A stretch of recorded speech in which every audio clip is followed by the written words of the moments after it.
Paris, March 1st, 1967. Peggy Guggenheim's daughter was dead. Not inside a palace, not inside a gallery, not under the famous Venice light that made Peggy look immortal. Peggy Vale was 41, a painter, a mother, and the daughter of the most dangerous woman in modern art. That is where this story begins. Not with Peggy's fortune, not with her famous lovers, not with a polite biography about an heiress who loved paintings.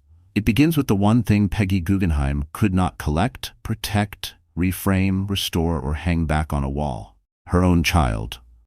For decades, Peggy had built her power by choosing before the world understood what she was choosing. She chose the artists before they became museum names. She chose the paintings before critics agreed they mattered.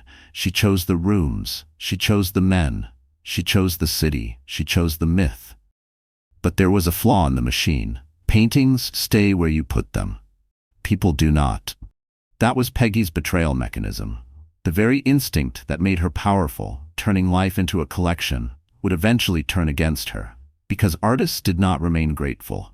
Husbands did not stay inside the frame. Children did not become safe simply because genius passed through the house. And museums, once given power, did not preserve a woman exactly as she imagined herself. Before this story ends, there will be a gallery above a grocery store. A wartime shopping list in Paris. A husband who leaves through a door Peggy opened. A mural too large for the wall it was made for. A daughter painting small, doll-like figures beneath a palace full of famous names. A memoir that turns its author into gossip. And a garden where Peggy's ashes rest beside her dogs, while strangers walk through the rooms she once controlled. The public remembers Peggy as a collector. But that word is too clean. A collector chooses, a collector arranges, a collector decides what survives. Peggy believed she was choosing art, but slowly art began choosing the shape of her life. And the first object in that trap was not a painting. It was a name on a door in London. A name powerful enough to open rooms, and poisonous enough to make everyone doubt she belonged there. London, 1938. The door said Guggenheim Jaune. That name was Peggy's first weapon. It sounded young, European, cultured. A little ridiculous, and expensive enough to stop people from laughing too quickly. Peggy knew exactly what she was doing. She did not have the biggest Guggenheim fortune. She was not the official face of the family's museum power. But the surname still carried weight: mining money, banking rooms, social rank, and that invisible smell old families leave behind when they enter a room without asking permission. So Peggy put the name on a gallery door. Then she did something smarter. She admitted she needed help. Marcel Duchamp became her guide. Herbert Reed advised her. Samuel Beckett pushed her toward modern art. Artists, writers, critics, and beautiful disasters began entering her orbit. This is the part many people get wrong about Peggy Guggenheim. She was not born with perfect taste. Taste had to be trained, bought, argued over, embarrassed, corrected, sharpened. That makes her more interesting, not less, because Peggy's eye was not magic, it was appetite plus nerve. At Guggenheim Jaune, she put on exhibitions that many polite viewers did not yet know how to read. Jean Cocteau, Kandinsky, surrealists, abstraction, strange shapes, difficult rooms, art that looked to normal people like a very expensive mistake. And here the betrayal began. The same name that opened the door also became the first accusation. Was Peggy seeing the future, or was she just a rich woman borrowing other people's vision? That question followed her everywhere. When men collected, people called it connoisseurship. When Peggy collected, people asked who had whispered in her ear. The insult was simple. Maybe she did not know what she was doing. Peggy answered in the only language the art world respects when it pretends not to care about money. She bought. Not one cautious painting, not one respectable piece to prove she could behave. She bought like someone racing against time. And soon, time really was running out. Because in Paris, Europe was beginning to burn, and Peggy Guggenheim was about to go shopping in a city preparing for war. Paris, 1939. The city was tightening, people were watching borders, dealers were watching prices, artists were watching exits. Peggy Guggenheim was watching paintings. Her rule became almost insane in its simplicity. Buy a picture a day. Not because the world was calm, because it was not. That is the uncomfortable part. While Europe moved toward catastrophe, Peggy moved through studios and dealers with a collector's hunger. Braque, Dali, Mondrian, Leger. Brancusi.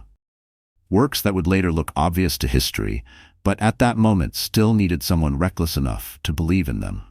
War makes people reveal what they think can be saved.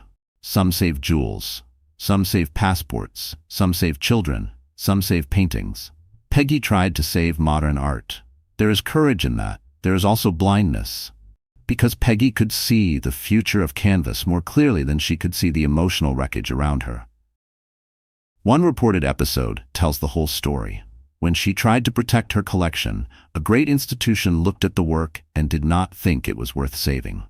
That sounds absurd now. Imagine looking at the future and calling it storage trouble. But in that insult, Peggy found confirmation. If the old world could not recognize what mattered, she would. The paintings were hidden, moved, protected, carried across danger like contraband from the future. And this was where art began to become Peggy's safest relationship. A canvas could be rolled, a sculpture could be packed, a painting could disappear into a crate and return years later with its value multiplied. People were harder. People needed attention. People betrayed each other. People changed their minds. People died. Art, by comparison, behaved. That was the trap. The more Peggy saved art, the more she trusted objects over humans. And from war-torn Europe, she did not return to America alone. She brought a man with her. Max Ernst. A surrealist, a genius, a refugee, a husband, and eventually one of the clearest proofs that Peggy could collect artists more easily than she could keep them. But before Max could wound her, Peggy had to build the room where it would happen, a room above a grocery store in New York, a room that looked less like a gallery than a trapdoor into the future. New York, October 1942. On West 57th Street above a grocery store, Peggy Guggenheim opened Art of this Century. The location was almost funny. Below, ordinary shopping. Above, the future of modern art being detonated room by room. Frederick Kiesler designed the space like it had no interest in behaving. Paintings did not simply hang. They projected, tilted, floated, leaned, confronted. The surrealist room felt like a cave. The abstract room felt like tomorrow had arrived too early and refused to apologize. This was not a gallery. It was a machine for making respectable people nervous. And Peggy dressed for the argument. One earring by Yves Tanguy, one earring by Alexander Calder, surrealism on one side, abstraction on the other. Most collectors write a catalog essay. Peggy wore the thesis on her ears. That is the kind of detail viewers remember. It tells you everything. The humor, the ego, the instinct for theater, the need to become the frame around the art. Art of this Century gave Peggy what London had only begun to offer. A stage. European refugees came, American artists came, critics came, collectors came. People came to laugh, to sneer, to pretend they understood, to secretly feel afraid they were missing something. Peggy understood that confusion was useful. If people were confused, they were looking. And if they were looking long enough, the future could slip into their eyes before they knew what had happened. But the same room that made Peggy powerful also made her vulnerable. Because she did not only put paintings on the wall, she put people into motion. And people are dangerous in galleries. They meet, they look, they desire, they leave with someone else. Art of this Century did not just introduce America to radical art. It rearranged Peggy's private life. The room became a stage. And on that stage, one of Peggy's boldest acts promoting women artists would turn into one of her sharpest personal humiliations. The next object was not a painting she bought. It was a self-portrait another woman made, and Max Ernst could not stop looking at it. The exhibition was supposed to prove Peggy was ahead of everyone. Women artists. In 1943, inside one of the most radical galleries in New York, at a time when the art world often treated women as wives, muses, mistresses, or furniture with opinions, Peggy put them on the wall. That mattered. But this is Peggy Guggenheim's story, so even the progressive gesture carried a knife inside it. Among the artists connected to that circle was Dorothea Tanning, young, strange, talented, surrealist in exactly the way Max Ernst could not resist. The object was a self-portrait, not just a likeness, a door. When Max saw Tanning's work, he saw another world opening, and Peggy, who had made a life out of opening doors, now watched one open against her. The irony is vicious. Peggy created the platform. Peggy gathered the artists. Peggy made the room. Peggy's husband entered that room, and then he moved toward another woman. This is not just a marriage story. It is the mechanism of Peggy's life in miniature. She recognized talent. She brought talent close. Then talent became independent of her. Sometimes it became famous. Sometimes it became ungrateful. Sometimes it took her husband. Max Ernst had come into Peggy's life as genius, danger, rescue, glamour, but no artist stays only what someone else needs them to be. That was Peggy's mistake again and again. She could identify force, but she could not control what force wanted after she found it. Her marriage to Ernst cracked. Her position among the surrealists shifted. The European magic that had surrounded her began to sour. And the wound was not just romantic, it was professional. Because Peggy's authority had depended partly on intimacy, on being close to the men who shaped modern art. But intimacy is not ownership. The dinner table is not a contract. A marriage is not a museum label. Max walked into another story. Peggy stayed with the walls. And maybe that is why the next major figure in her life mattered so much. He was not polished, not European, not elegant, not easy. He was Jackson Pollock, and Peggy was about to back him before the world knew what to do with him. But the painting he made for her would not even fit the wall. Peggy's townhouse had a problem. The painting was too big. That is the cleanest way to enter Jackson Pollock's chapter. Not with legend, not with cowboy myth, not with the later museum language that makes everything sound inevitable. Just this. Peggy commissioned a mural, and the thing arrived too large for the space meant to contain it. That is almost too perfect. Because Pollock himself would become too large for Peggy's story. At first, he was not the giant of American painting. He was a risk. Difficult, intense, unproven. Not yet the myth that critics and museums would later polish into masculine American genius. Peggy gave him something more useful than praise. She gave him money, a stipend, a show, a commission. Time. That matters. Artists do not live on being ahead of their time. They live on rent, being paid long enough for the time to catch up. Peggy helped buy Pollock that time. Then came mural. Large, restless, impossible to ignore. A painting made for Peggy's entrance hall that immediately challenged the entrance hall itself. There is a brutal joke in that. Peggy wanted to house the future. The future did not fit. And once Pollock's reputation grew, the story began to shift away from her. This is how art history often treats patrons, especially women. At first, the room matters. Then the man in the room becomes the myth. Then the woman who paid for the room becomes a footnote. Pollock became the breakthrough, the American answer to Europe, the wild, difficult genius. Peggy became the person who helped. That word is small enough to hide a crime, because without rooms, checks, introductions, walls, and risk, many geniuses remain private disasters.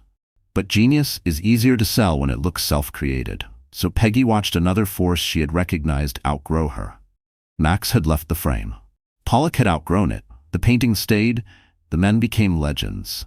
And Peggy began to understand something she may never have fully admitted. New York had used her. So she turned toward Venice. A city beautiful enough to look like escape, and old enough to know better. Venice looked like an ending. Water, stone, fog, old names. A city that already understood decay could still be glamorous if lit correctly. Peggy moved into Palazzo Venier de Leoni on the Grand Canal. The building was unfinished. That is the important detail. Venice is full of palaces pretending they were always complete. Peggy chose one that looked interrupted, a grand idea cut short, sitting low against the water, refusing the usual height and confidence of aristocratic display. Of course she chose it. Peggy understood unfinished things. Her family story was unfinished. Her marriages were unfinished. Her reputation was unfinished. Even her identity was unfinished. Heiress, rebel, collector, joke, genius, scandal, patron, museum. The palazzo gave her a new frame. In New York, her gallery had been a weapon. In Venice, her home became an image. Visitors could arrive by water. They could see the art. They could see Peggy. They could see the dogs. They could see the woman and the collection becoming harder to separate. This was the second stage of the trap. In New York, Peggy used rooms to show art. In Venice, rooms began to show Peggy. At first, that looked like triumph. Her collection appeared at the Venice Biennale. European audiences saw what she had carried across war and fashion. Surrealism, Cubism, abstraction, Pollock, Ernst, the new language of the century. The woman mocked as an heiress with strange taste had brought a museum inside her luggage. But Venice did not free her. It refined the prison. Because the palazzo was not just a house, it became a public performance of Peggy Guggenheim. The private rooms opened. The collection became a destination. The home became a semi-museum before her life was even finished. Imagine living inside your own legend while strangers come to inspect the evidence. That sounds glamorous until you ask what happens to the people who live under the art, especially a daughter. Because beneath the famous rooms, beneath the names that would fill textbooks, there was another studio. A smaller one. Lower. Quieter. Peggy's. And that basement changes the whole story. Downstairs, Peggy painted. That is the image this chapter needs. Not Peggy on a terrace. Not Peggy with sunglasses. Not Peggy surrounded by men who would become famous. Downstairs, her daughter in a basement studio, beneath a palace full of names louder than her own. Peggy Vale was not simply Peggy Guggenheim's daughter. She was an artist. Her work had its own strange language, bright surfaces, figures with doll-like stillness, family scenes that can look simple until you stare too long. Then the sweetness starts to feel uneasy. That is the power of the image. Above her, Picasso, Pollock, Ernst, Calder, Tanguy. Around her, Peggy's visitors, Peggy's dogs, Peggy's stories, Peggy's mythology. Inside her work, little figures, controlled worlds, families arranged but not necessarily safe. Being born near genius is not the same as being protected by it. This is where Peggy's betrayal mechanism becomes domestic. The collection did not only give Peggy power outside the family, it consumed emotional space inside the family. A famous parent can open doors, but sometimes every door opens back to the parent. Peggy had visibility. She had exhibitions. She had access to artists most young painters could only dream of meeting. But access is not the same as freedom. When your mother is Peggy Guggenheim, even your own canvas can feel like a side room in someone else's museum. That is not a simple accusation. Peggy was not a cartoon villain. Peggy was not just a victim. Families do not break that neatly. But the arrangement of the house tells the truth better than psychology does. The mother's collection above, the daughter's studio below. The world came to see Peggy's walls, and Peggy painted underneath them. Then in 1967, the story turned cold. Peggy died in Paris at 41. After that, the collection could keep glowing. Visitors could keep coming. The palazzo could keep shining on the Grand Canal. But one room inside the story had gone silent. And Peggy, who had saved paintings from war, could not save her daughter from whatever had been gathering in the dark. That is when the myth of Peggy Guggenheim begins to crack. Because it was not only family that escaped her control, it was her own public image. And the next object was a book that handed the world a weapon. Peggy did something dangerous. She told on herself. Her memoir did not behave like a polished monument. It was messy, intimate, vain, funny, wounded, sharp, and sometimes careless in the way only a rich person can afford to be careless. That gave her freedom. It also gave the world ammunition. The art world loves scandal, as long as it can pretend to be embarrassed while reading every line. Peggy made the job easy. Instead of only asking what she built, people asked who she slept with. Instead of measuring the artists she backed, they measured her lovers. Instead of treating her appetite as force, they treated it as evidence against her seriousness. This is where gender enters the story without needing a lecture. Male collectors could be eccentric. Peggy became notorious. Male patrons could be difficult. Peggy became unstable. Male appetites became personality. Peggy's appetite became the headline. That is the betrayal of self-exposure. Peggy tried to escape old money respectability by refusing to behave. Then the public used that refusal to shrink her. The character became louder than the collection, the sunglasses, the dogs, the lovers, the strange statements, the sexual candor, the theatrical entrances. Useful for attention, deadly for authority. Because once the public decides a woman is outrageous, it starts treating every serious act as an accident. Maybe the artist chose her. Maybe the man advised her. Maybe the money did the work. Maybe she was just lucky. That was the whisper behind much of Peggy's reputation. And yet the rooms remained. The paintings remained. The artists she backed did not disappear simply because people enjoyed gossip more than evidence. This is why Peggy's story is so sharp. She helped build modern art's public future, but her own public image kept dragging her backward into scandal. Even the memoir became part of the collection against her.